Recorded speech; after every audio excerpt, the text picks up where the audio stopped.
For 5,000 years, countless silkworm pupae have been killed to produce a fabric so rich that it was once compared to gold.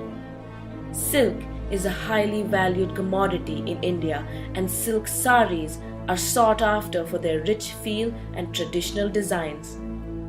But the dark side of silk, and there is a dark side, is little known. The tragedy of it all is that silk is produced at the cost of an entire species. For thousands of years, the silk moth has been reared with only one aim: to produce silk. As a result, it has lost its ability to fly as a moth.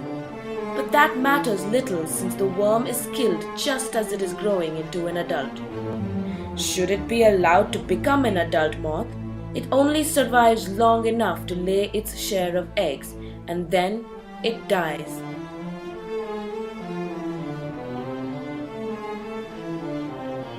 For the average silkworm, only one thing is certain: a lingering death at an early stage of its life cycle. Thousands of silkworm cocoons are thrown into boiling water to separate the silk thread from the pupa.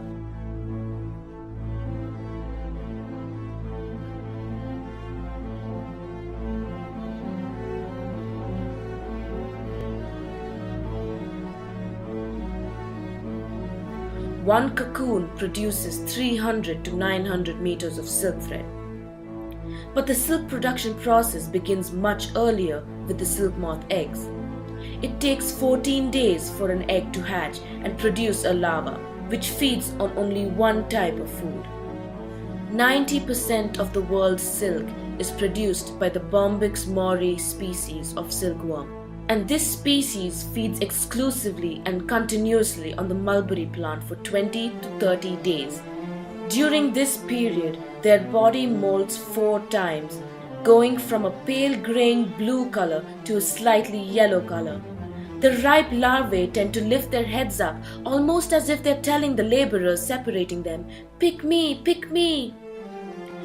At this stage, they must be separated from the rest because they now need to be enticed into building a cocoon.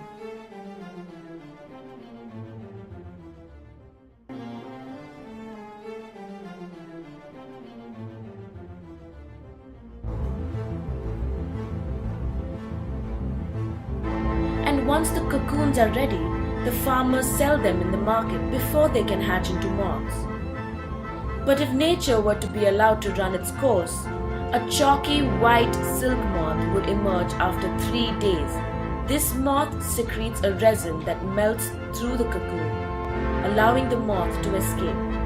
The problem here is that the moth's resin affects the quality of the silk. It loses its luster, its lush brightness. That is why most of the worms are not allowed to go past the pupa stage. The interesting thing is that the cocoon helped to protect the pupa from predators. For millennia, this may have been the case.